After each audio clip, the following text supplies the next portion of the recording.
que se desarrolla en la sede del Congreso Nacional en Santiago, en su Salón de Honor. Saludamos a los que nos ven en este minuto a través de la transmisión por el portal cultura.gov.cl y también a través del portal patrimonio.cl, y por supuesto agradecemos a los que se han quedado con nosotros.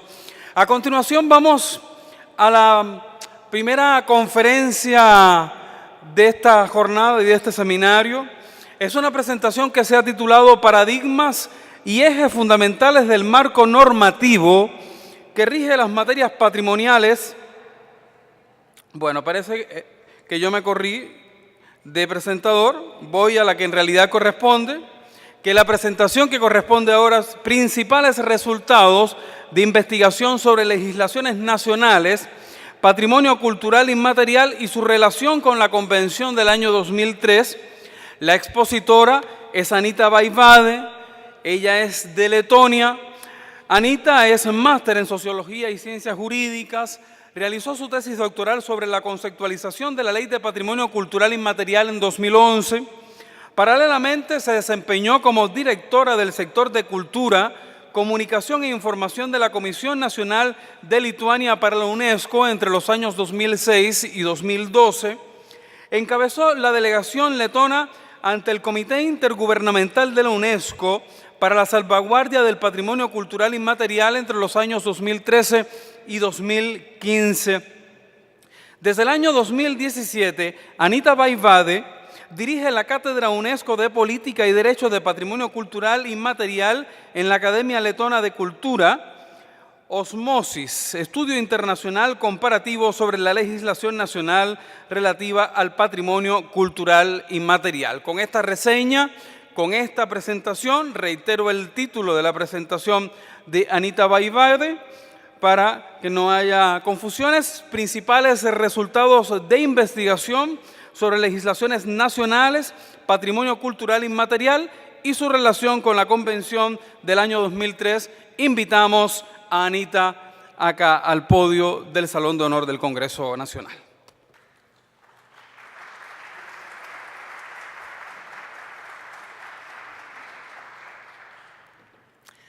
Buenos días. Dear ladies, gentlemen, dear colleagues, it's really an honor to be here, and I would like to thank specifically the Ministry of Cultures, Arts,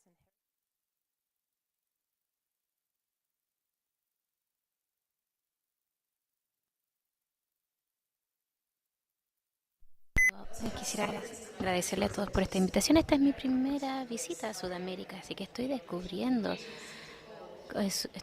su país y estoy ansiosa, en especial para mañana, para aprender cómo las cosas funcionan acá en esta región en cuanto a las buenas prácticas y los desafíos, porque todos tenemos desafíos. Vengo de Lituania, que es un pequeño país en la parte del noreste de Europa. Somos menos de 2 millones en nuestro país. Y también antes decíamos que todos tenemos una canción folclórica diferente. Cada uno de Lituania tiene una canción folclórica diferente. Entonces hay una riqueza para países pequeños y para los grandes también. Y esta riqueza cultural creo que es algo que todos compartimos. Sin embargo, sí tenemos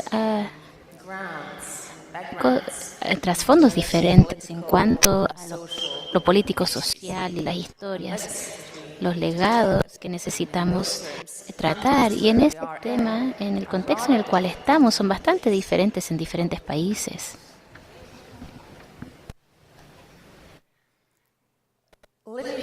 Déjenme usar una imagen de artesanía tradicional, una imagen que muestra artesanía en Latvia, pero yo creo en Lituania, pero yo creo que se pueden utilizar a veces en diferentes partes del mundo por diferentes culturas.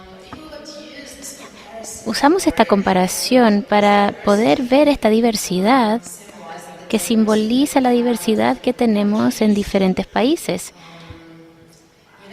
La Convención de UNESCO en el salvaguardia de la cultura y el patrimonio en el 2003, actualmente está siendo ratificado por casi todos los países alrededor del mundo. Hay 178 países que ya lo han ratificado. Entonces significa que este texto, que es adoptado de manera internacional, ahora está en diálogo con otros contextos nacionales que están existiendo. Entonces significa mucho trabajo para la adaptación, para poder tener este texto, para que funcione en estos contextos diferentes nacionales alrededor del mundo. Y esto exactamente es lo que con otros colegas nos interesó, en especial cómo puede este texto único de UNESCO, que es la Convención del 2003, cómo puede influir lo que está sucediendo en las legislaciones nacionales en diferentes países y regiones del mundo.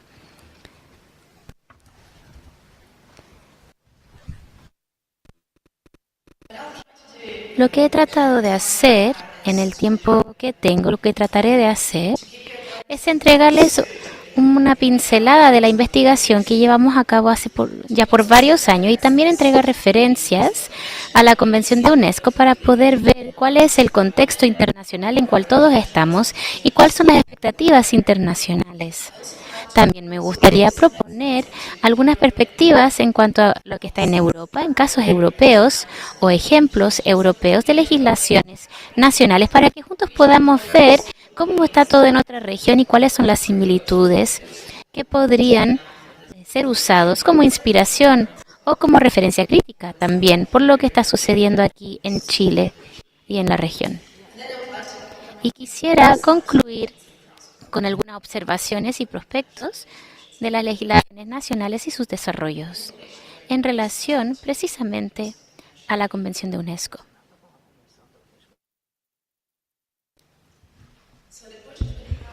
Entonces, el proyecto que tenemos de forma conjunta con algunos amigos, su nombre es Osmos o osmosis, que es un término que se toma de las ciencias naturales, que es un significado muy específico que se traduce en el contexto de nuestro propio quehacer. Es un término que representa la fusión que existe entre distintos tipos de, en este caso, legados culturales o distintos actores con distintos intereses. Por lo tanto, se trata de saber que la cultura intangible está interconectada con una gran cantidad de otros elementos.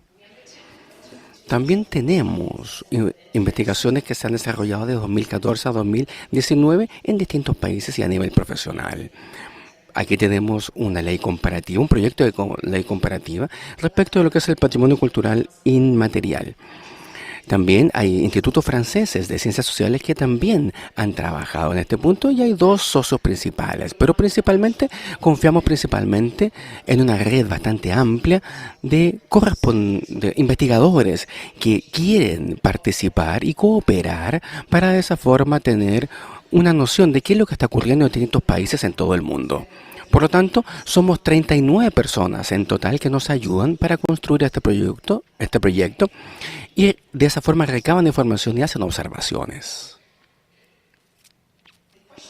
Las preguntas que elaboramos de manera bastante general son cuáles son las experiencias nacionales respecto de la legislación vinculada a lo que es el patrimonio cultural inmaterial, el concepto de este patrimonio cultural inmaterial, cómo se ha percibido y cómo se ha adoptado a nivel nacional y cómo se lleva también esto al contexto histórico y cuál es el impacto de la Convención de 2003, pero el impacto en realidad, lo que nos interesa, la vinculación que tiene con las legislaciones nacionales. Sabemos que en Chile está ocurriendo y eso también es de interés para nosotros para ver si la legislación en Chile, cómo se va a generar el texto de esta legislación después de todos estos debates que se han generado. Por lo tanto, me gusta ver de que hay muchas consultaciones, debates públicos respecto de lo que está ocurriendo, que es bastante importante. Invertimos tiempo en nuestra metodología para darles una ilustración de las dificultades que hemos tenido. Si nosotros observamos los textos legales que se utilizan y utilizan el texto o el contexto de patrimonio cultural inmaterial, ese sería solamente una parte de todo el texto legal que está asociado a este punto. Y esa es una de las dificultades que hemos enfrentado. Cómo generar líneas de trabajo y cómo generar un campo de investigación sabiendo que este patrimonio cultural inmaterial se puede denominar de distintas maneras en el ámbito legal. Por lo tanto, es uno de los desafíos que hemos enfrentado. Hemos procedido utilizando un cuestionario cualitativo. Hay preguntas que se han formulado y se tratan de identificar las correspondencias que están vinculadas a los investigadores legales en 26 países que han entregado respuestas. Y por supuesto hay deficiencias de los procedimientos también, porque al tener un cuestionario cuantitativo, no necesariamente se sabe absolutamente todo o todos los elementos importantes que se tienen que trabajar. Una eficiencia fundamental que tenemos que reconocer es que cuando estamos interesados en un texto legal, que fue nuestro enfoque, ver cómo la convención influencia la legislación de forma precisa, lo que nos faltó y que es importante son los distintos contextos sociales de conocimiento de historia, conocimiento de las personas, de los pueblos, de prácticas sociales que están subyacentes y que hasta cierto punto no se alcanzan a percibir de manera sencilla.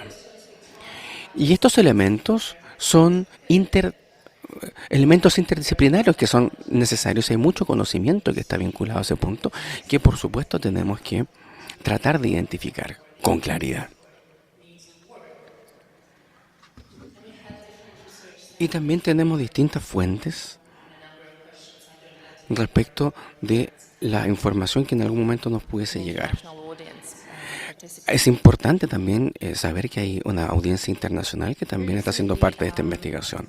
Aquí lo que podemos ver es identificar los lugares donde se ha estudiado todo esto. 26 países en total. La forma en que elegimos a estos países o el criterio que aplicamos fue tener una diversidad en lo que respecta a regiones, pero también las especificidades de los países, como por ejemplo, si es que tienen un gobierno unitario o federal, etcétera. Y también consideramos sus tradiciones. También hemos visto que hay algunos países que tratan de implementar esto y tratan de implementar las últimas tecnologías. Por ejemplo, Estados Unidos y Canadá a veces no quieren formar parte de algunos procesos. Hay procesos que también ocurren en estos países, que no necesariamente tienen una conexión directa con la convención. En lo que respecta al día de hoy, hablaré de algunos países europeos para de esa forma dar una mirada a la región.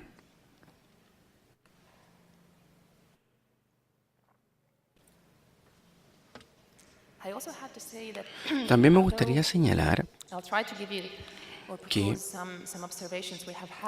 muchas de las observaciones que hemos realizado con los colegas en realidad fueron un trabajo que se hizo de forma conjunta, en equipo, y el proyecto propiamente tal está en su etapa final hoy en día. Por lo tanto, el informe va a emitirse en la primavera del año 2019. Tenemos algunas conferencias el próximo año en Francia, en donde todo el informe va a ser publicado. Pero también hemos publicado un resumen que ya se publicó en junio de este año. Y ahí se puede apreciar una muy buena introducción de qué es lo que va a venir en el informe completo de la primavera. Así que, si están interesados, los invito a que consulten este reporte en línea. La deficiencia que tiene es que solo está en inglés y en francés por el momento. Todas las traducciones se van a considerar a futuro. Y por supuesto también los invitamos a que vean esto en línea. La estructura que elegimos para nuestro informe, que espero que hable de los elementos claves que se han elegido para el seminario de hoy y mañana, lo que tratamos de hacer es concentrarnos en el nombre mayor acceso, tener más interés de cómo los países se posicionan respecto del concepto de patrimonio cultural inmaterial y la apropiación del concepto. Y también las variaciones que existen a nivel nacional. Por ejemplo, esto podría significar cosas diferentes en distintos países. Y eso también está bien como respuesta a la convención. También tenemos interés en la interacción que existe entre lo que es el patrimonio cultural inmaterial en distintos ámbitos. Y eso, por supuesto, salvaguarda a este patrimonio, porque principalmente las preguntas que son importantes para los patrimonios culturales inmateriales se van a encontrar en distintos campos legales. Esto no es tan solo un elemento cultural, en donde se van a resolver todas las preguntas y elementos importantes respecto a este punto, sino que también tratamos de ver cuáles son las interconexiones que existen, como por ejemplo con derechos humanos, los idiomas y la protección de los derechos lingüísticos también, o también la vinculación que tiene con el entorno, el medio ambiente. Por lo tanto, hay una gran cantidad de elementos paralelos que existen y que no necesariamente están dentro del alcance de lo que es el patrimonio cultural inmaterial. Por ejemplo, leyes nacionales respecto de los idiomas o de la protección a la naturaleza y restricciones de acceso a algunos recursos naturales que también pueden hasta cierto punto tener alguna vinculación con las personas y con el patrimonio cultural inmaterial. Y principalmente, por un lado, podemos encontrar que hay distintas situaciones conflictivas en donde algo que se ha dicho en una ley en realidad es contradictorio o negativo o tiene un efecto negativo en algunos aspectos que salvaguardan el patrimonio cultural inmaterial. También hay situaciones en donde hay una interconexión positiva, en donde los distintos intereses han sido respetados. Les voy a dar una pequeña ilustración como ejemplo. Por ejemplo, en Letonia, en donde tenemos en una de las reservas naturales, hay una regulación específica que se ha adoptado en donde las personas que viven en esta reserva o cerca de ella, solamente ellos tienen el derecho de recolectar berries o los recursos naturales que están en el bosque. Por lo tanto, esto no es un derecho que tengan las personas de otros lugares, sino que solamente las personas locales. Es una forma de respetar el patrimonio y el entorno natural. También nos interesan algunos procedimientos y herramientas para generar algunas salvaguardas. Entonces hay una diversidad que está asociada a la forma en cómo o qué tan fuerte o suave o débiles son las medidas que toman algunos países. A menudo esto se relaciona con los inventarios y eso también se ha mencionado durante la mañana. Por lo tanto, el inventario del patrimonio cultural inmaterial es algo que se debe tomar en cuenta, se debe considerar.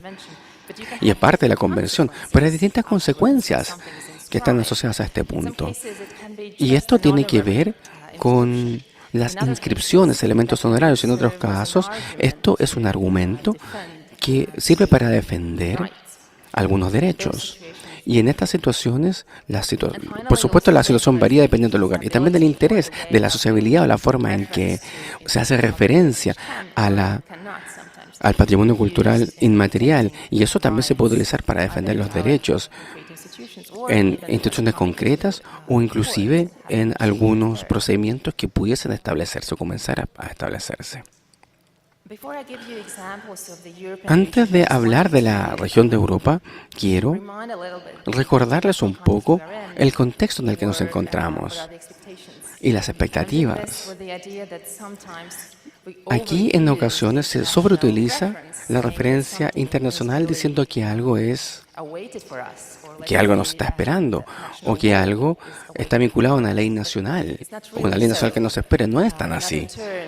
En otras palabras, las regulaciones internacionales abren una diversidad de posibilidades y no hay nada muy concreto que se pueda esperar. Quizás excepto del interés de generar un inventario nacional, pero ¿cómo se hace aquello? O si es que existe solamente un inventario, ¿cómo se hace? Eso depende de los países también. Ellos deben elegir aquello. Y estos son algunas de las láminas que están en español, perdón. por este salto lingüístico.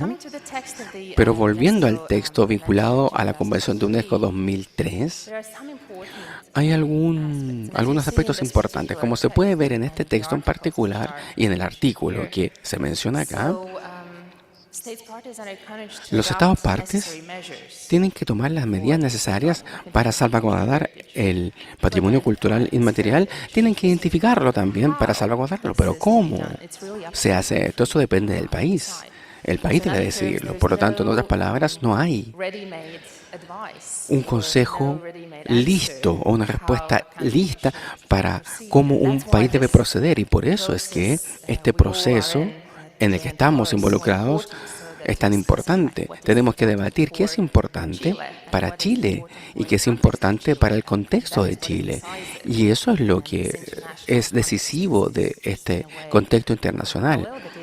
Esto, incluso, yo también podría llegar a decir que la participación es una palabra clave que se ha elegido para este seminario durante hoy y mañana. Esto es uno de los principios que se enfatiza principalmente por la Convención. Y eso es entendido para cubrir todas las etapas posibles, comenzando desde la participación en el desarrollo de políticas y en cada decisión que se tome que esté asociada a las comunidades y también a las tradiciones. Y luego hay que participar en el monitoreo en toda etapa que siga. Por lo tanto, en el caso de Chile, por ejemplo, una vez que se adopte y se pase la ley, que tal como se dijo en la mañana, hasta cierto punto ese va a ser el comienzo. Y la participación debe continuar hasta el fin.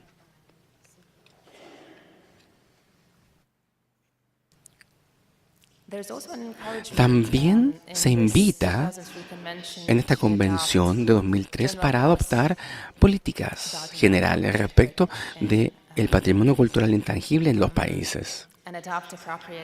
Hay que adoptar técnicas legales apropiadas, técnicas administrativas, medidas financieras, y esto también se mencionó. Ahora, ¿cómo se realiza este trabajo y cómo se toman las decisiones? Es algo que depende de cómo se toman las decisiones en los países. Y van a tener enfoques diferentes. Y son diferentes por muchas razones. La motivación a tomar estas decisiones también es muy importante.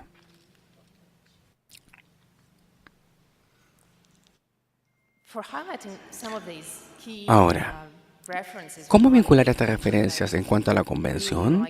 Lo que me gustaría enfatizar es el principio de la participación, como ya dijimos, y luego las expectativas que están ahí y que surgen de la convención para identificar el patrimonio cultural intangible o inmaterial. En este punto hay un poco de interés histórico.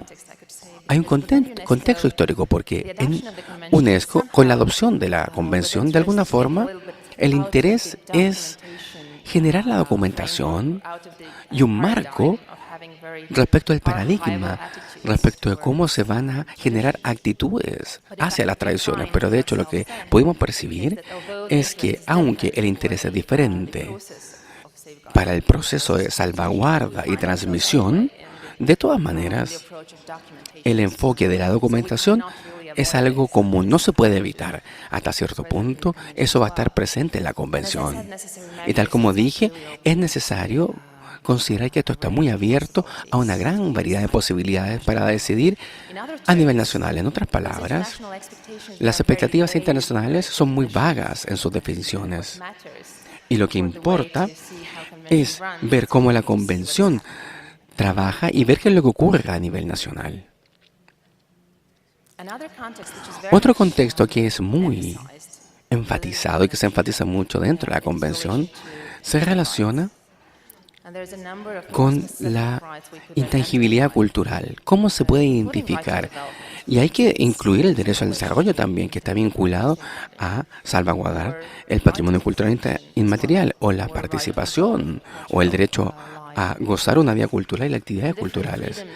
y distintas libertades de expresión que se ensamblan dentro de una sociedad, como por ejemplo la religión, que también se relaciona a el patrimonio cultural inmaterial y su salvaguarda. Entonces, aquí hay que generar un equilibrio entre lo que se ve a nivel internacional y nivel nacional. Lo que aquí se aprecia es que hay situaciones de diálogo intercultural o distintas interpretaciones de las tradiciones culturales. Para darles un ejemplo, ha existido un debate amplio respecto de los derechos animales y la sensibilidad respecto del uso de animales en distintas culturas. Eso podría ser bastante natural o aceptado en algunas culturas en donde podría existir dificultades de aceptación de otras culturas. En ese sentido, ese diálogo intercultural o sensibilidad intercultural también es importante, principalmente a nivel internacional. Pero creo que esas sensibilidades también pueden estar vinculadas a la importancia que se le dé a nivel nacional a algún aspecto. Y por supuesto, no hay que pasar a llevar los derechos de otras personas. Eso es parte de vivir en comunidad. Además de la convención, hay una gran cantidad de documentos adicionales.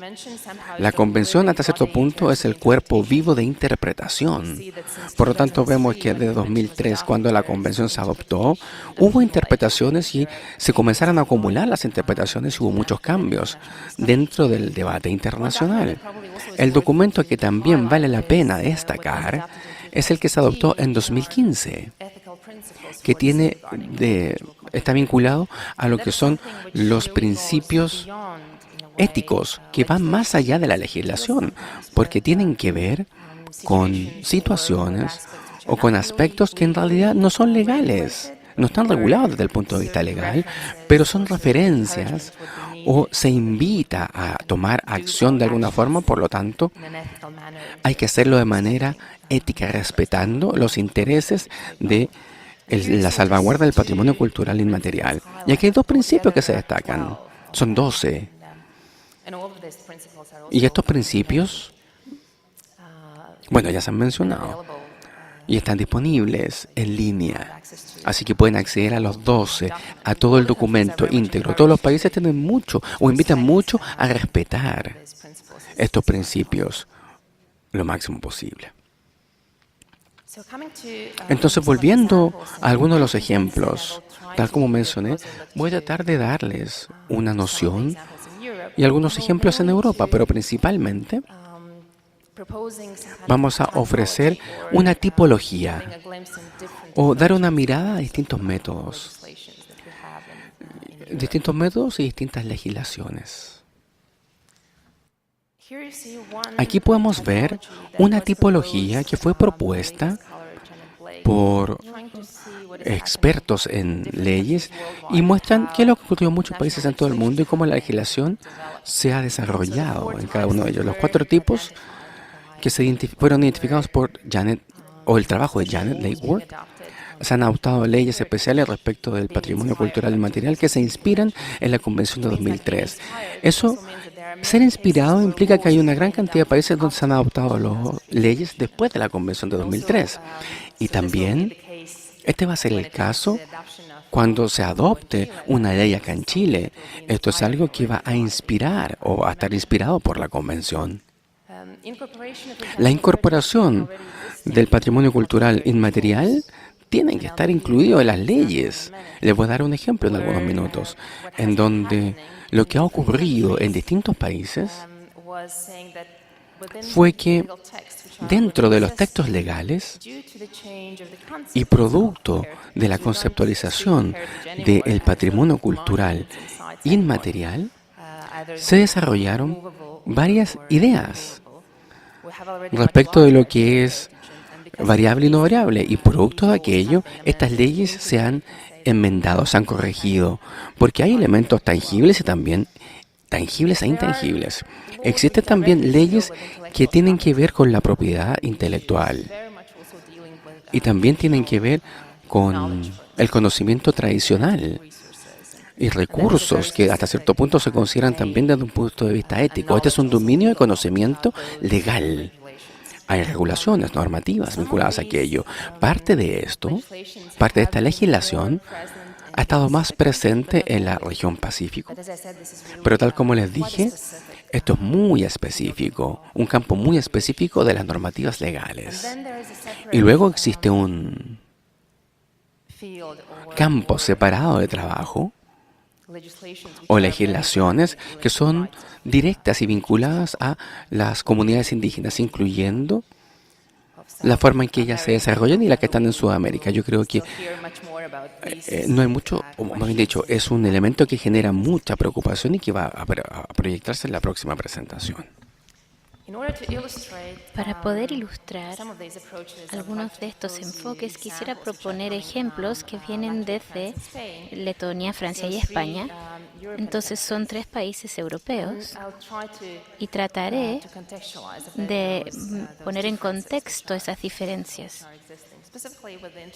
en especial con interés para tener una ley separada para patrimonio cultural inmaterial o un texto más amplio. En Letonia hubo una ley adaptada en 2016 y era separado, una ley separada, era muy concisa, limitada en el desarrollo del texto, era muy concreto, pero también tenía aspectos que me gustaría mencionar, y uno de los intereses para poder mencionar aquí es que este texto legal también pone atención en la participación de comunidades y salvaguardia del patrimonio cultural inmaterial. Y dentro del texto también hay derechos que pueden ser atribuidos a comunidades como parte de participación.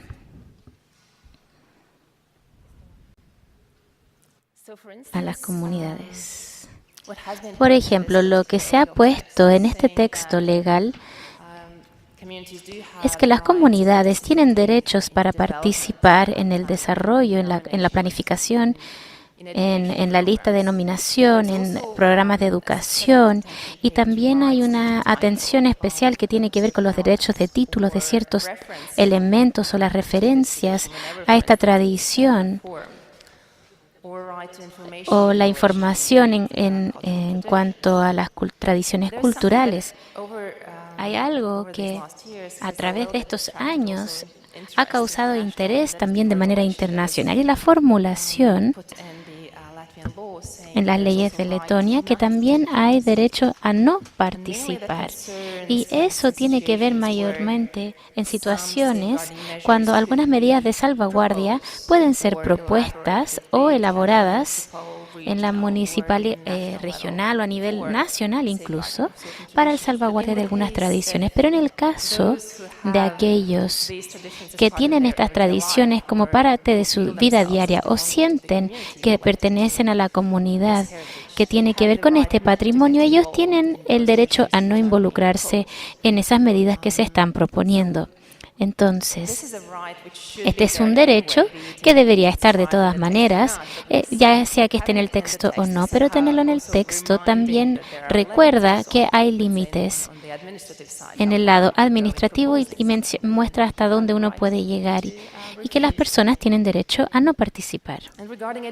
Y en cuanto a programas de educación, por ejemplo, también hay una idea de que debido a que hay una legislación separada, también hay la posibilidad de tener miembros de la comunidad o, digamos, maestros de ciertas artesanías, por ejemplo, que pueden ser invitados a dar discursos en los colegios y no tener todas las demandas o calificaciones que normalmente están ahí para un educador, para un profesor.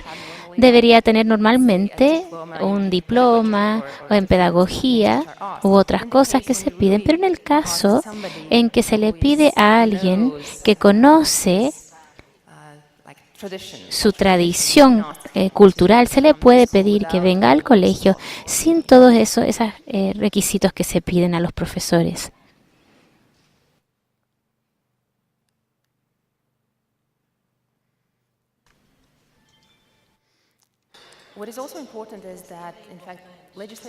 La legislación es adoptada en diferentes países por diferentes razones.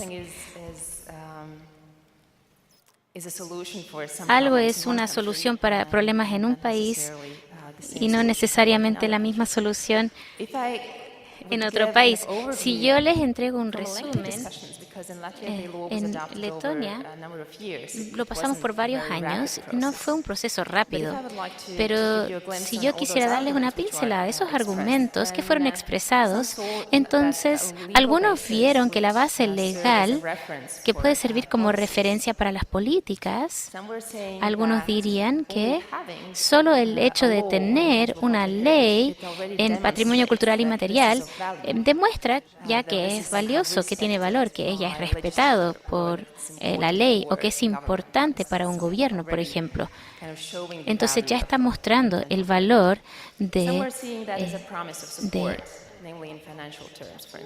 por ejemplo, los testimonios de mi investigación, también lo que estamos viendo como referencia potencial para defender los derechos de la comunidad, aunque no siempre tienen tanto derecho.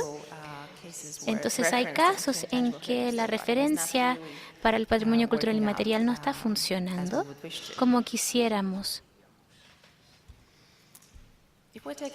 Si miramos un enfoque diferente, hay un enfoque en Francia. Lo que hicieron era presentar una ley grande y que lidiaba con patrimonio en general, arquitectura también, y introducía referencias menores a la Convención del 2003 de una manera muy clara, entonces diciendo que la cultura inmaterial, el patrimonio de cultura inmaterial, cómo está definido en la Convención del 2003. Entonces, como una referencia de que sí tenemos esta parte del patrimonio y respetado por la legislación nacional. Y podemos ver ese tipo de enfoque en un contexto en el cual Francia ha tenido una historia larga en legislar en cuanto a patrimonio y monumentos, y el énfasis en el lado material del patrimonio ha sido muy fuerte en Francia.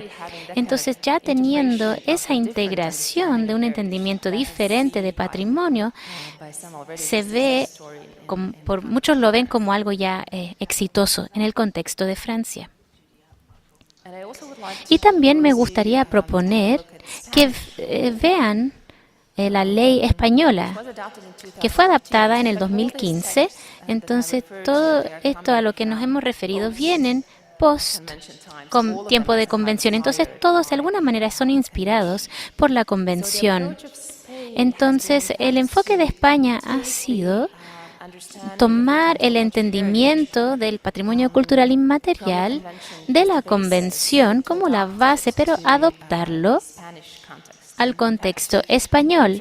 Es más, para presentar aspectos adicionales que España encontró que eran importantes para el contexto nacional regional. Entonces, al ver las diferencias, por ejemplo, el interés en cómo los nombres locales son utilizados, que son enfatizados como algo importante en el patrimonio cultural inmaterial en España, y también podemos ver la gastronomía, podemos ver los paisajes naturales, como también patrimonio cultural inmaterial. Y estos no son directamente mencionados en la Convención, pero sí están mencionados en la Ley de España. Y así uno puede ver como ejemplo, por ejemplo, cómo cambia en cuanto a lo que propone la Convención como el concepto. Y aquí avanza aún más, donde hace conexiones concretas a otros textos legales. Entonces, esta ley tiene que ver con patrimonio inmaterial muy concretamente, pero también se refiere a los aspectos de urbanismo, donde también es patrimonio tangible, movible y inamovible, haciendo esas conexiones muy explícitas en el texto legal.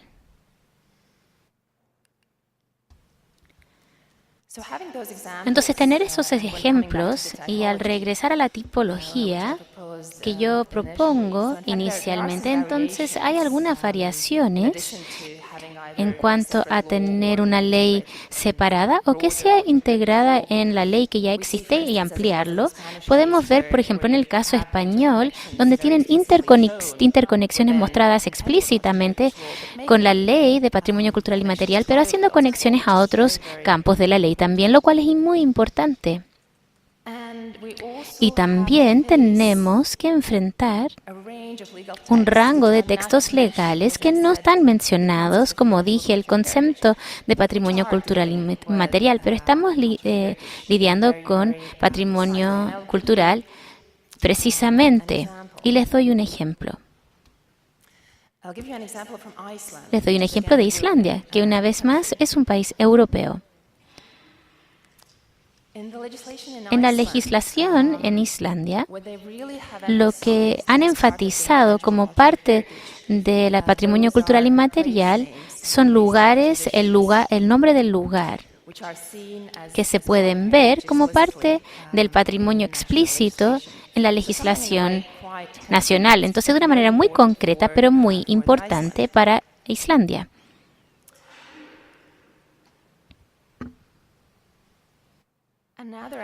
Y también en otro aspecto que también viene de Islandia y lo cual atrajo mucho nuestra atención al equipo de investigación, era una historia o como un lado de la legislación que existe en Islandia en cuanto a los nombres de las personas.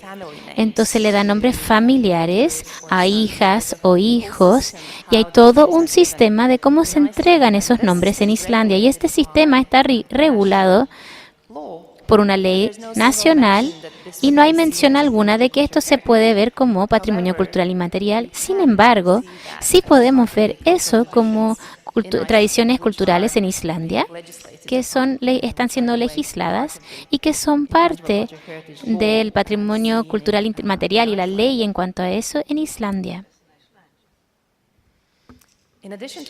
Adicional a esas diferencias que existen en el presente, en las legislaciones nacionales en diferentes países, también necesitamos ver diferentes historias legales y en diferentes términos que han existido antes. Entonces, he puesto términos que existían en los países mencionados como Letonia, Francia, España, y hemos tenido previamente como una cultura o folclórica, y uno de los desafíos cuando se elaboran las leyes nacionales para ser adoptado en diferentes naciones es enfrentar esas diferencias de terminología o los contextos nacionales y a veces no necesariamente se necesita tomar el término patrimonio cultural inmaterial, también puede ser nombrado de otra manera.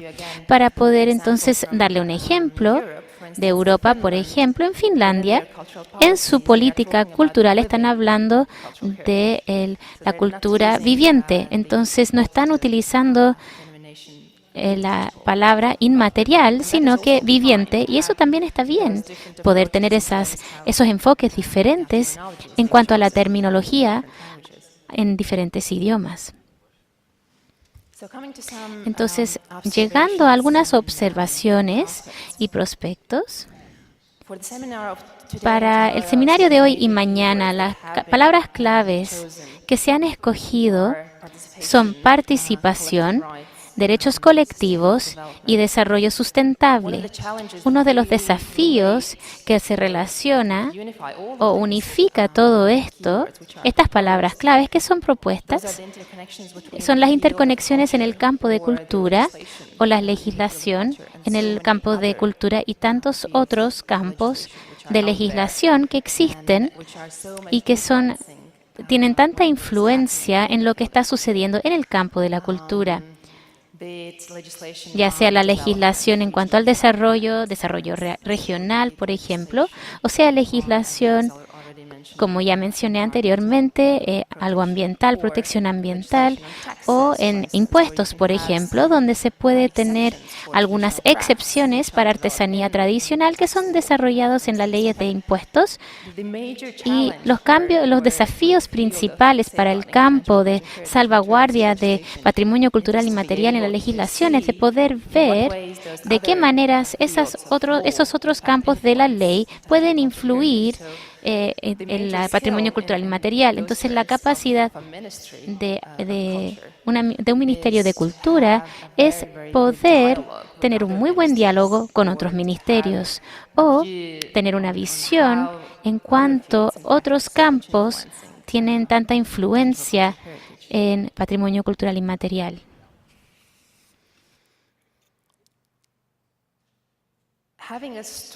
Y tener una historia o tener una observación en cuanto a las leyes nacionales diferentes, hay un número de limitaciones que yo debería mencionar también. Vieron que todos estos textos a los cuales me refería, que venían desde Europa, son bastante recientes. Entonces, no son mayor a un par de años.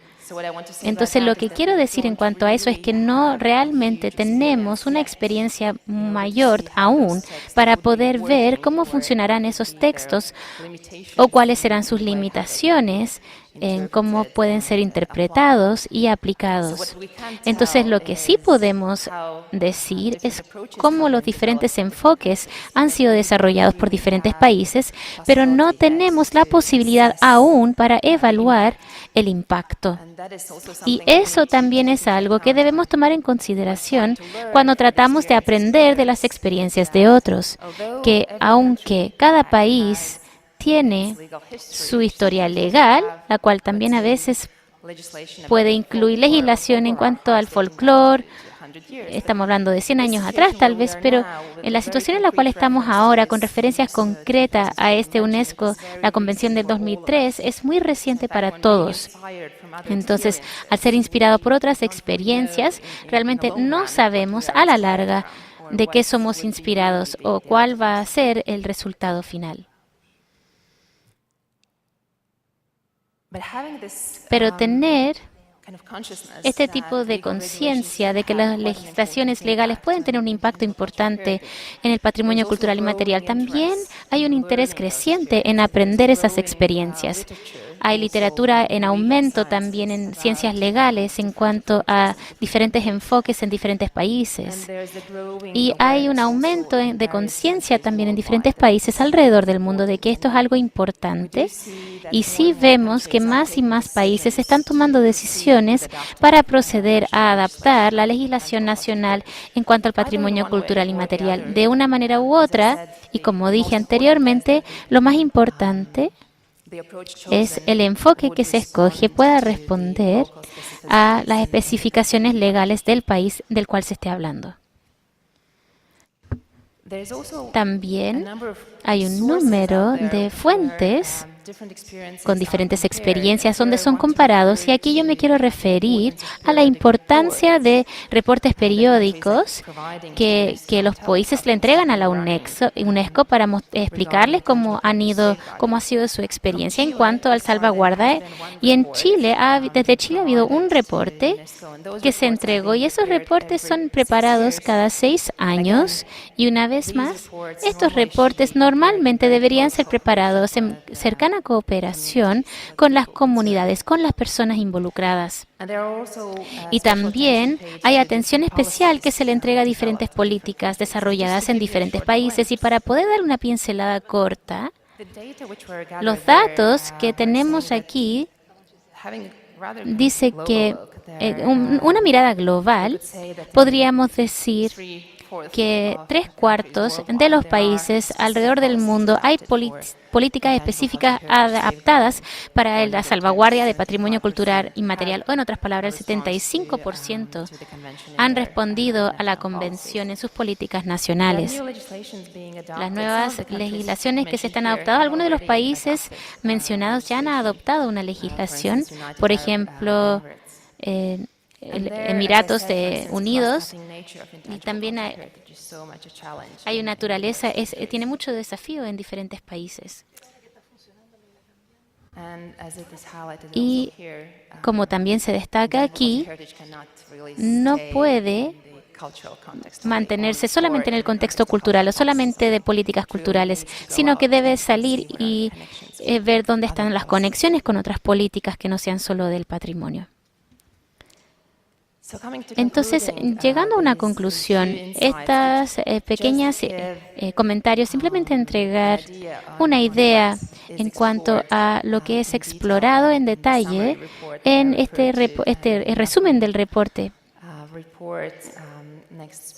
y el cual saldrá en la primavera del año que viene. Entonces tratamos de lidiar con toda esta diversidad y la idea de poder salvaguardar patrimonio cultural inmaterial, lo cual ha sido defendido de manera internacional, en especial por esta convención del 2003, y cómo esto pone en diferentes contextos de diferentes países y cómo esas diferencias están interconectadas o están dialogando con diferentes historias legales o políticas o diferentes regiones alrededor del globo, del mundo. Entonces, hay mucha diversidad en la manera como los países están enfrentando estas preguntas. Entonces, muchas gracias por su atención.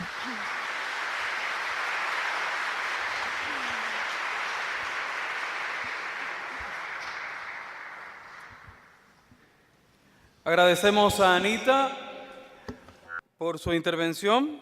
Tal como habíamos anunciado, la metodología para todas las conferencias será idéntica. Vamos a pasar ahora a una ronda breve de preguntas. Le reitero, ser breves, concisos, las manos arriba de los que quieran. Aquí hay Ariel, una persona.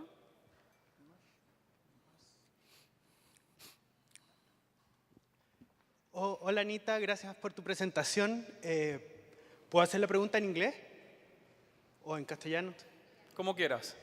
Ya. Como quieras. Ya. Bueno, yo no soy abogado, pero mi hermano sí, y él me ha contado que en la mayoría de los cuerpos legales hay una distinción bastante clara que los organiza entre personas y cosas. Y se puede ver cómo de alguna manera esto tiene su correlato en este tipo de legislaciones. Entonces, por ejemplo, tenemos una música folclórica específica, por ejemplo, el canto a los poetas, ubicada en ciertas regiones específicas, Pirque o Rancagua, y personas que la desarrollan y la cultivan. Pero mi pregunta pasa por cuando esta definición se rompe o no resulta tan útil para entender el patrimonio cultural inmaterial. Por ejemplo, yo pienso en el caso de las comunidades privadas de libertad o las comunidades LGTBIQ, en que no hay un tipo de música, un tipo de vestimenta, ni siquiera un espacio claro donde estas personas se organizan. Y eso no es producto de su falta de organización, sino más bien de la historia de estas propias comunidades. Y en ese sentido mi pregunta tiene que ver con cómo este tipo de legislaciones, y estoy especialmente interesado en el ejemplo que diste respecto a tu propio país, pueden explicarnos cómo la ley de alguna manera tiene que poner más énfasis en el objeto, en el inventario, en la identidad, en la manifestación, que en la comunidad que la practica. Eso, gracias.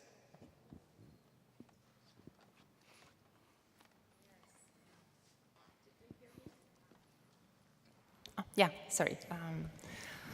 I'll try to answer. I don't know whether I will succeed, but on the one hand, we have Por had un lado, hemos tenido un número de casos en los cuales la protección de patrimonio cultural inmaterial ha entrado en conflicto con la protección de patrimonio cultural inmaterial. Entonces hay un poco de tensión entre el énfasis en la parte tangible o en los instrumentos musicales, que si ponemos un instrumento musical en un museo ya no se te puede utilizar, aunque puede estar muy bien preservado, pero no sirve para la comunidad. Entonces eso es uno de los desafíos de poder desarrollar este enfoque integrado para ver dónde están esos riesgos que teníamos anteriormente y cuál diferencia de, por ejemplo, para la protección del lado tangible del patrimonio que no está funcionando bien, para que necesitaríamos tener la sensibilidad de la interconexión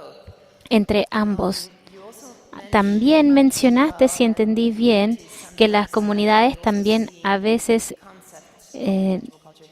no ven el concepto o el uso bien o lo suficientemente bien, o que estas interconexiones entre lo tangible e intangible debe ser de alguna manera más explícitamente percibido. Sí te entendí correctamente, pero nuevamente, en esos casos, si por alguna razón encuentras nacional o en otro nivel que el concepto de patrimonio cultural inmaterial tiene sus deficiencias o limitantes, hay la posibilidad o de usar otro o de adoptar su significado al contexto local. Entonces, no es necesario que cada comunidad comience a utilizar el concepto, aunque es lo que está sucediendo y lo que podemos observar. Y a veces también puede haber una situación humorística en la cual las personas intentan utilizar el concepto, pero hay un poco de incomodidad porque es muy reciente y aún no sabemos cómo utilizarlo. Pero toma tiempo para poder tenerlo apropiado, y también debemos sentir la libertad suficiente para adaptar este concepto a nuestras necesidades o cambiarlos. No sé si contesté bien tu pregunta. Hay una pregunta, había una pregunta acá, otra allá, y ya. ¿Los micrófonos? Aquí. Acá. Hola Anita, gracias por la presentación. Yo quiero preguntarte si en el estudio y en la revisión de las legislaciones de los distintos países se toparon o abordaron el gran tema que nos está atravesando mundialmente de las migraciones. Y si fue así, porque tú hablaste también en términos de derechos, ¿no es verdad? Y si se toparon con aquello o lo abordaron en el estudio, o bien en el caso de algunos países, ¿cómo lo están viendo?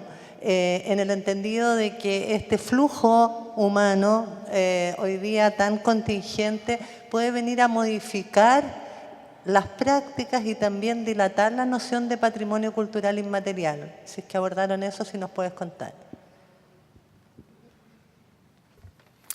Thank you very much for this question. It's really an issue of topicality internationally.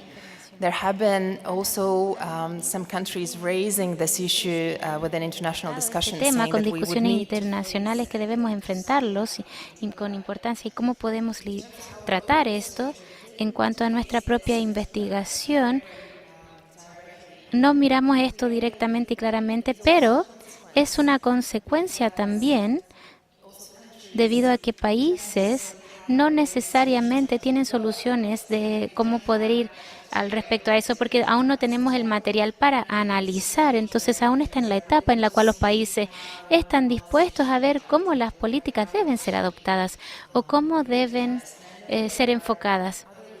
Y yo sé que hay otros proyectos de investigación que recién del punto de vista legal están comenzando para ver cómo la migración y protección de patrimonio, tanto tangible como intangible, se puede manejar. Y esto es cómo podemos ver el tema. Muchas gracias. Gracias. Hola Anita. Somos una agrupación de titiriteros. Por primera vez en la historia de la política de nuestro país. Nuestra disciplina ha sido reconocida recientemente por el nuevo ministerio y siendo incluida dentro de la Ley de Artes Escénicas, cosa que nos tiene muy, muy orgullosos y muy expectantes a lo que viene. Te queremos hacer una pregunta que surgió aquí entre todos los compañeros, porque tú nos hablabas, por ejemplo, del tema de la territorialidad, de la aplicación de la Ley de Arte Escénica, y es un tema que nosotros tenemos, los titiriteros, los hermanos del circo, que tenemos siempre el problema de la territorialidad, de cómo a través del reconocimiento del patrimonio cultural inmaterial nosotros podemos ir ocupando esta territorialidad. ¿Cómo lo han hecho? ¿Cómo ha sido la experiencia en Europa, en tu país, en Letonia específicamente? ¿Y qué nos puedes contar al respecto? Para nosotros es un tema porque aún somos considerados disciplina menor. Por lo tanto, llegamos a actuar a una plaza, que es nuestro lugar de trabajo, y muchas veces tenemos que lidiar con la autoridad pública, tenemos que lidiar con las autoridades municipales, tenemos que lidiar con el vecino, tenemos que lidiar con un montón de cosas que ahora se ha abierto mucho más, pero ¿cómo lo han hecho en tu país? Y la pregunta también es si tienen titiriteros en Letonia. Gracias, Anita. Thank you for the question. As for this final question you asked, Como la pregunta final, en cuanto a titiriteros en mi propio país, no es tan popular, pero sin embargo, sí hay teatros de títeres y ejemplos y nominaciones que encontramos en la lista de representación en la UNESCO. Y hay presencia en Europa Central y es reconocido ahí. Y volviendo a la pregunta de territorialidad y territorio como un aspecto importante también, y aquí tal vez al comienzo de mi pregunta, también enlazando con la pregunta anterior, uno de los principios fuertes que ha sido fortalecido en la Convención del 2003 es que los estados partes tienen que tomar en consideración a esto en sus territorios. Eso tiene que ver con los migrantes, pero también tiene que ver con toda la diversidad diferente de patrimonio cultural y material dentro del país.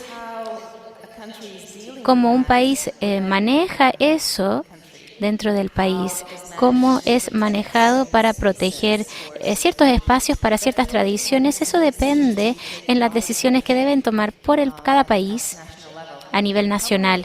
Y probablemente el ejemplo que estás mostrando es una de las cosas, uno de los aspectos que deben tomar en cuenta para la legislación nueva que viene pronto, para tener esas conexiones, al ver que necesitamos cuidar no solo las prácticas en general, sino que también en lugares concretos o espacios concretos que necesitan estar puestos para la disposición de aquellos que están practicando esta tradición en particular.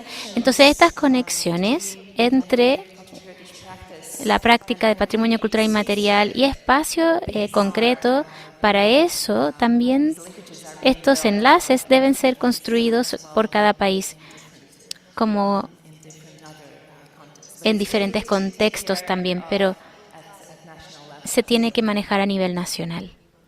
Muchas gracias. La próxima pregunta. Ya, muchas gracias, Anita.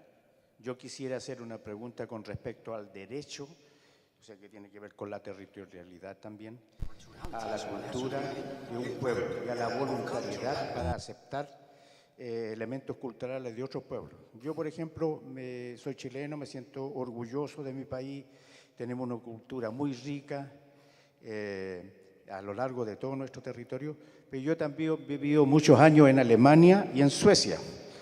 Y he palpado allá, constatado de que está generando una contradicción con la población local. Por ejemplo, en Alemania se está produciendo una contradicción bastante importante con grupos islámicos. O sea, la religión islámica no era realmente el grueso en Alemania, pero se empieza a imponer algunos elementos. Y en Suecia también.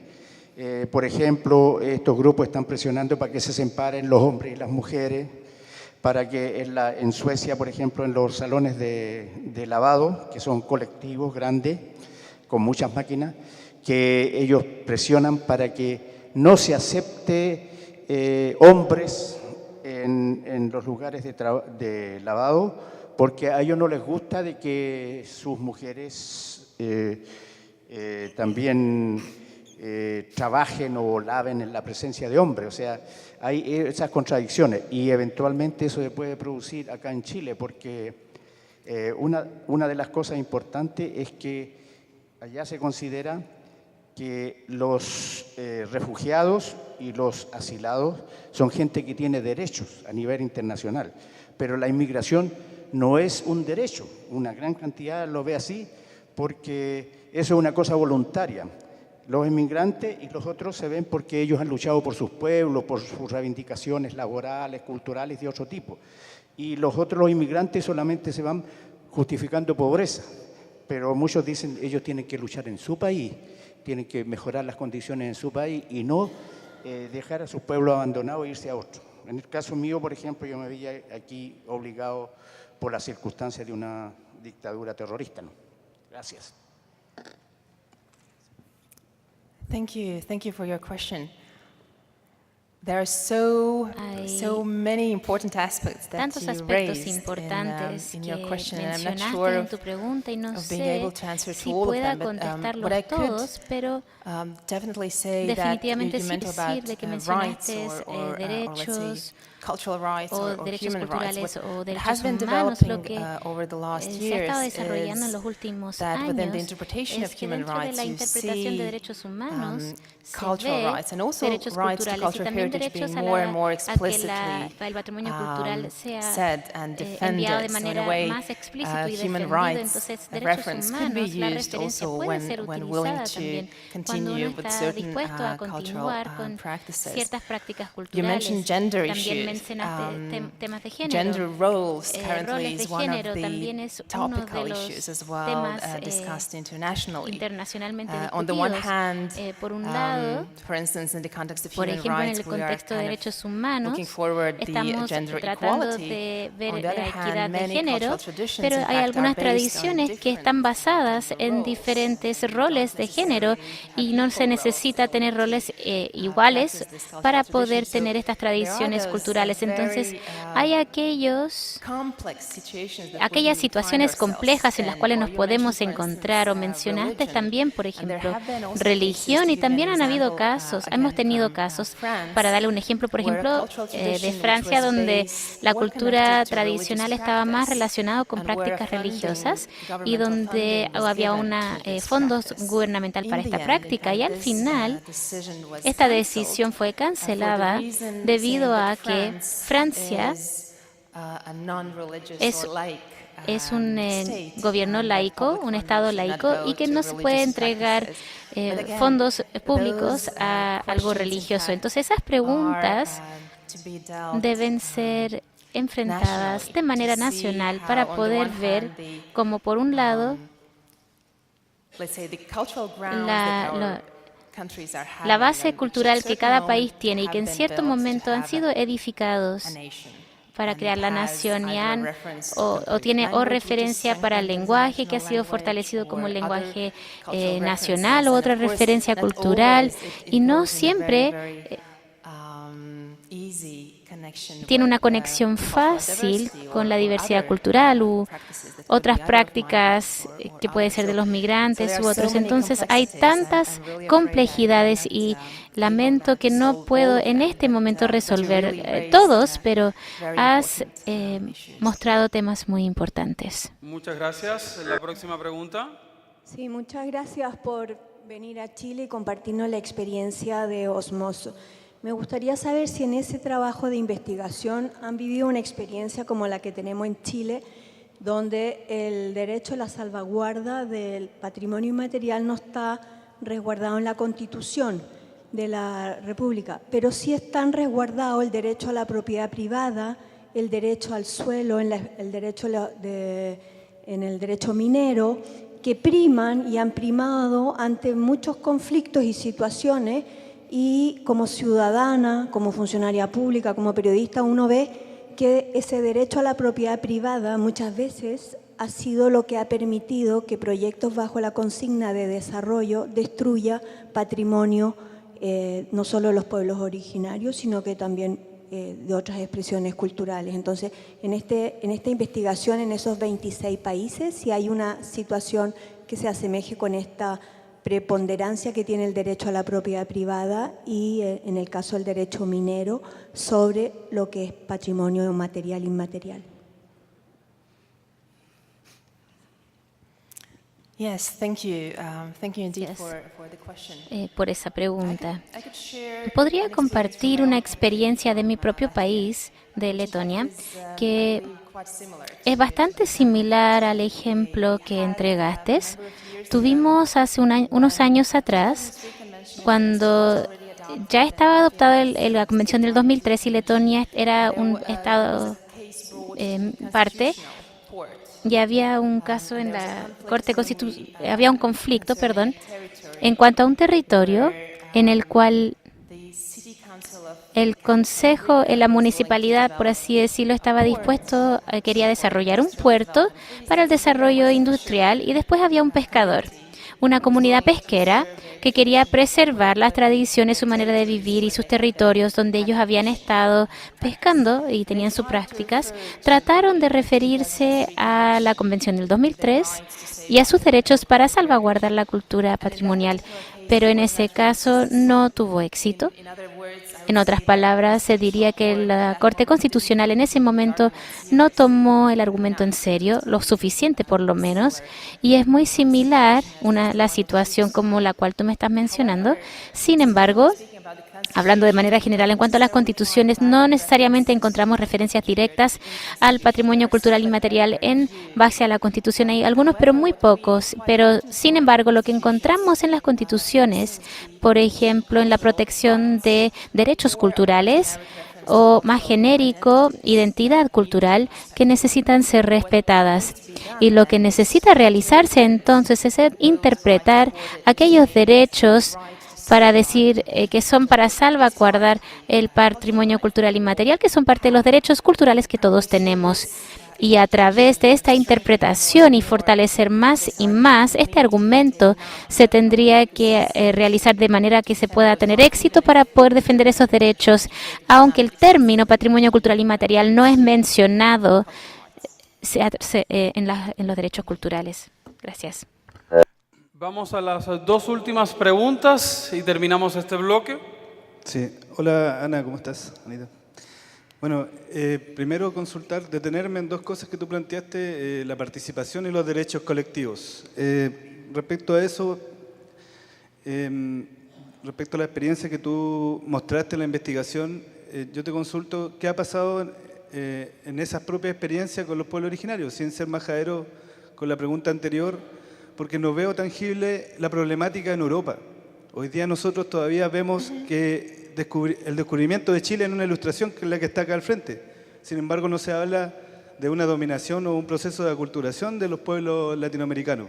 Por lo tanto, mi consulta es si es una problemática el tema del pueblo originario en Europa, porque acá en Chile es una problemática que no se está considerando a propósito de la participación y los derechos colectivos.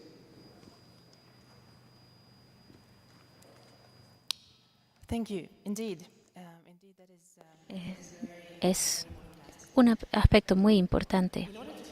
Para poder culturizar un poco más la situación en Europa, solo para ejemplo, en cuanto al pueblo indígena, en especial en los países del norte de Europa, están preocupados por esos temas, en especial las personas en los territorios del norte que cruza Noruega, Suecia, Finlandia, Rusia, y están tratando de defender sus derechos como pueblo indígena, pero no son reconocidos como pueblo indígena ni por todos estos países. Por ejemplo, Noruega es reconocido como las personas indígenas, pero están luchando por ese reconocimiento en otros casos. Lo que podemos observar en el caso de los países nórdicos, al estar siguiendo desde una distancia, es que ellos desean tener atención más específica a su caso específico. Entonces, en los casos donde el inventarios nacionales son desarrollados, tener un registro o información acerca de diferentes tradiciones culturales, entonces el interés de los pueblos indígenas, lo que ha sido expresado es que están dispuestos a tener atención separada para su caso, y esto claramente está conectado a historias concretas y diferentes declaraciones que tienen en diferentes términos, como por ejemplo el derecho a los recursos naturales o derechos al uso de territorios y procedencias, por ejemplo en Suecia, donde las personas islámicas están tratando de defender sus derechos y puede ser, aún no tengo claro, si una referencia a la Convención del 2003 y el salvaguardia de patrimonio cultural inmaterial puede tener éxito en servir como argumento adicional para defender esos derechos, pero sí me gustaría ver que esas conexiones podrían ser más establecidas. Entonces, esta convención podría ayudar a las poblaciones indígenas para poder defender también otros derechos u otros intereses que pueden haber tenido incluso antes de la convención. Pero esta convención podría ayudar en esos diálogos con los gobiernos. En ese sentido, tenemos algunas experiencias en Europa, no en la escala que existe en Sudamérica. Muchas gracias. Gracias. La última pregunta. Hola, buenas tardes. Nuriluz Hermosilla, arqueóloga. Anita, muchas gracias por la presentación. Quería preguntarte, en este estudio que ustedes han realizado, ¿cómo resuelven en general el aspecto representatividad? Porque nosotros somos testigos acá de que se habla de participación, pero en realidad no se procede a tener los mecanismos necesarios para una real participación. Entonces se habla, por ejemplo, de un representante de los pueblos originarios, un representante de los cultores, y eso sabemos que no está representando nada, porque son organizaciones a las cuales no se les ha permitido ejercer su reproducción comunitaria. Pues, o sea, en los hechos hay una disputa tremenda, y eso resulta muy relevante, dado que el territorio está siendo disputado por un extractivismo feroz, por una situación de empresariado de gran poder. Entonces, se tiene esa ambivalencia. Por un lado, poca capacidad de autogestión de las comunidades y por otro lado, disputa contra animales gigantescos, digamos, que están sí en el poder político de los países. Entonces, esa es mi pregunta. Yes, thank you. Again, so many important aspects raised. The question of representativity, also in terms when we speak about communities, that is something that also within, for instance, UNESCO documents we find time to time. Encontramos vez tras vez para ser recordados, tener conciencia de que necesitamos saber con quién estamos hablando y si es una ONG, está representando la comunidad completa y hablando en su nombre. También hemos tenido las experiencias, para darles un ejemplo, en Letonia, en el cual pueden encontrar situaciones en las cuales una ONG debería representar una comunidad completa, pero pueden estar representando a una opinión única o solo un enfoque a cómo deben ser salvaguardadas sus tradiciones. Una parte de la comunidad debe estar directamente involucrada en el diálogo y así uno se ve mayor diversidad en cuanto a opiniones y a veces puede ser un impedimento en ciertos casos. Es fácil tener esta impresión de tener una comunidad como un solo cuerpo, pero dentro de una comunidad, como acaban de mencionar, pueden haber tantas opiniones e incluso entendimientos conflictivos de cómo deberíamos llevar a cabo salvaguardar el patrimonio cultural e inmaterial. Y como vemos, lo que vemos como consecuencia también en cuanto a relación a la Convención del 2003 y todas estas políticas nacionales que están siendo adoptadas y que se están desarrollando gradualmente, es que las comunidades gradualmente se están organizando más y más en términos legales. Hay más ONGs que se están estableciendo y no necesariamente manera igual a diferentes regiones alrededor del mundo y no necesariamente tenemos la misma situación en diferentes países, pero la institucionalidad de la cual escuchamos esta mañana en términos de administración, que está institucionalizado en cuanto a patrimonio cultural. Este mismo proceso está sucediendo en comunidades donde la institucionalidad está estableciendo más y más ONGs. Y eso es algo también, una discusión que continúa de manera internacional, donde se ve esas diferentes voces o diferentes opiniones vienen de organizaciones no gubernamentales y pueden ser más acumuladas y respetadas por los gobiernos. Entonces, en esos términos, estos diálogos son muy importantes. Muchas gracias. Gracias, Anita. Queremos agradecerles. Sé que se quedaron preguntas en aras de lo que decía acá la última compañera que intervino. Quisimos metodológicamente propiciar la participación, pero en aras del tiempo y de la agenda no podemos darle espacio a las preguntas de todos, pero Anita va a continuar con nosotros en el seminario, así que en los espacios de coffee, en los espacios de convivencia, van a poderle hacer las preguntas necesarias. Algunos anuncios de rigor. Es importante que esta credencial la conserven para el retorno a sala. Han visto que hay estrictos sistemas de seguridad y seguramente no van a poder entrar en caso de que no tengan la credencial. En la tarde, las sesiones van a comenzar a las 3 de la tarde. Les rogamos puntualidad. Vamos a hacer un receso de 1 hora 35 minutos para nuestros almuerzos y también la invitación para que lleguen y nos acompañen. En la tarde tendremos importantes intervenciones también de invitados internacionales y al final de la jornada vamos a estar inaugurando la exposición fotográfica que ya algunos han podido ver allá afuera, así que después en la tarde le vamos a estar contando. Que disfruten su almuerzo y gracias por acompañarnos.